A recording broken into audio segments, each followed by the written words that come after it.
Greetings, everyone. I am David Summersong. Welcome to Celebrity Suicides and What Your Ears Hear Your Own Voice Say. In today's world of deceit, advertising, politics, and lies of every possible kind, the admonition to speak the truth might sound religious or old-fashioned.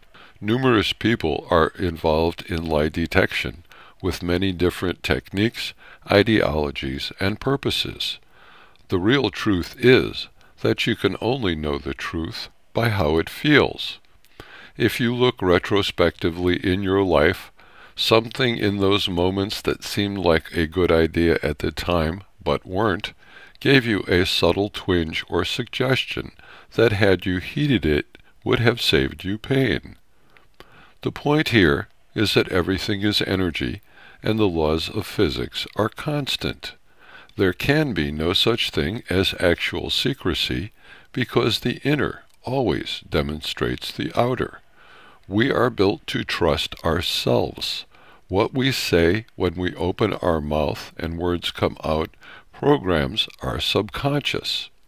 Our subconscious rules many types of body functions, including the ability to perceive energy and incorporate it into balancing one's own electromagnetic field. When one perceives acting as a type of willing possession or duality of personality, the problem of lack of definition of self, exacerbated by ineffective cleansing or exercising of prior characterizations or building a repertory of them, become readily visible. When one looks as far back as one is able at the ebb and flow of celebrities, their crises, deaths, and suicides, the issues that they have and the lessons to be learned from them become visible as a trend.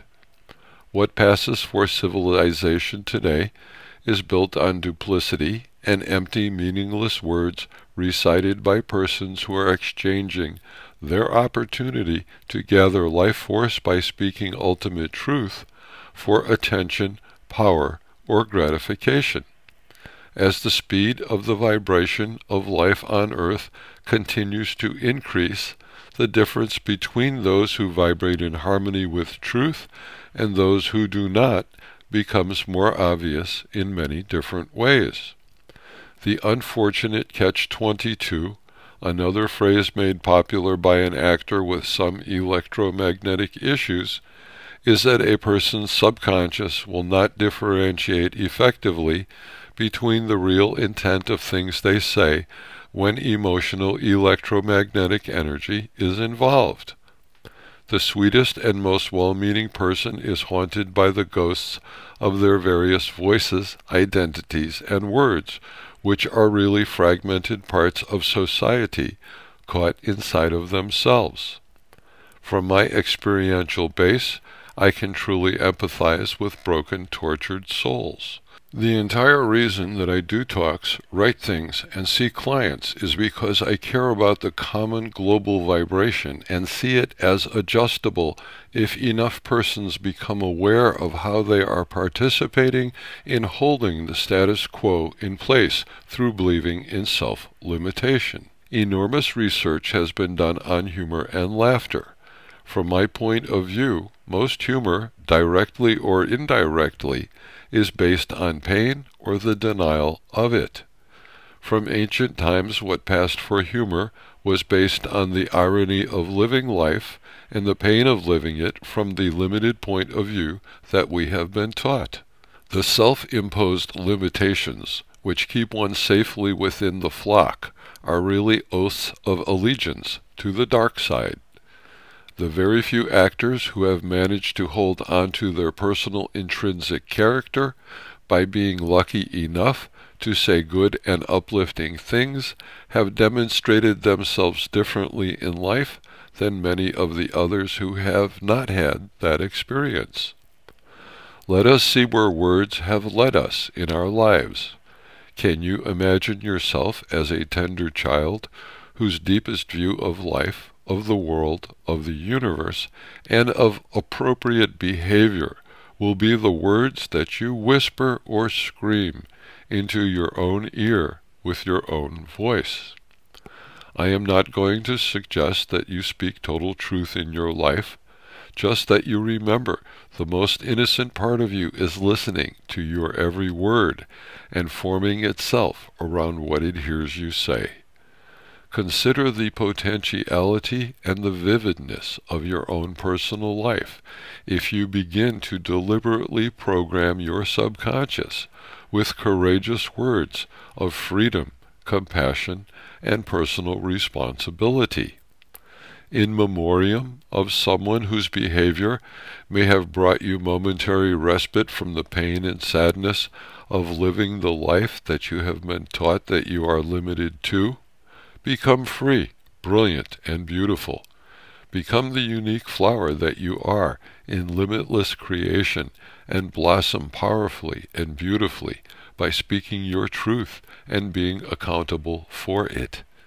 In the beginning was the Word, and from it everything was produced. Now is a new beginning. What are the words your vibration will emanate, and what will they produce? In a world of free, self-aware people, humor is unnecessary because laughter comes from joy, beauty, pleasure, feelings of safety, uniqueness, and belonging. In memoriam to all those sweet, outrageous people throughout history who assumed personas to try to relieve their own pain by relieving yours, please do the one thing they could not do. Assume the one persona that they could not. Just be yourself. Blossom as beautifully and as powerfully as you can.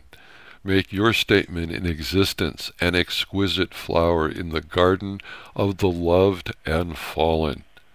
May the pollen of the words of your flower create a garden of the manifestation of beautiful dreams in your future. In the beginning was the Word. This is your new beginning. You have the power to declare the life that you want to experience and that you want to live. Speak the words of empowerment, compassion, love, beauty, and forgiveness that the source of holy innocence inside of you longs to hear. Do it now. Now is all you really have, and now is forever if you can become still enough to feel it.